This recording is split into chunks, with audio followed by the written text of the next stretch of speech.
Hello বন্ধুরা, আজ আমি আপনাদের সঙ্গে শেয়ার করতে যাচ্ছি পেঁপের কোপ্তা।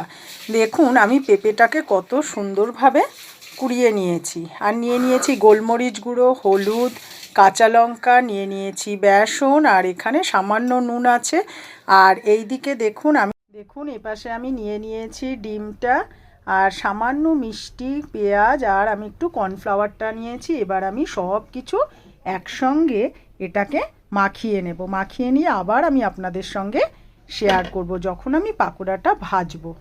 দেখুন ফ্রাই প্যানের তেলটাও কত সুন্দরভাবে গরম হয়ে গেছে। আর আমি কিন্তু সাদা তেল সর্ষের তেল মিলিয়ে কিন্তু দিয়েছি। তার কারণ হলো পাকোড়া ভাজতে গেলে সাদা তেল এবং সর্ষের তেলে ভাজলেই বেশি ভালো হয়। আর আমি দেখুন এটাকে সুন্দরভাবে মেখে রেস্টে রেখে দিয়েছিলাম।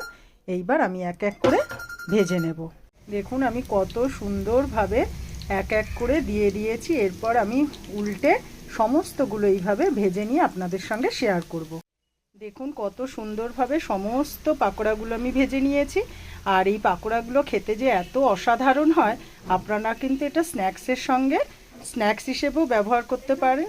আর আপনারা কিন্তু আপনাদের বাড়িতে যদি কোনো আত্মীয় আসে তাদেরও কিন্তু এইভাবে পাকোড়াটা ভেজে শেয়ার করতে পারেন। এটা কিন্তু অসাধারণ লাগে খেতে। আর সঙ্গে কিন্তু চাটনি হিসেবে সসও ব্যবহার করতে পারেন, ধনেপাতার চাটনিও ব্যবহার করতে পারেন। এইভাবেই আমি আপনাদের সঙ্গে শেয়ার করলাম আমার পাকোড়াগুলো, পেঁপের পাকোড়াটা। যদি ভালো লেগে থাকে কমেন্ট করে জানাবেন।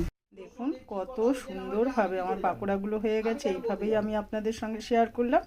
যদি ভালো লেগে থাকে কমেন্ট করবেন, শেয়ার করে দেবেন।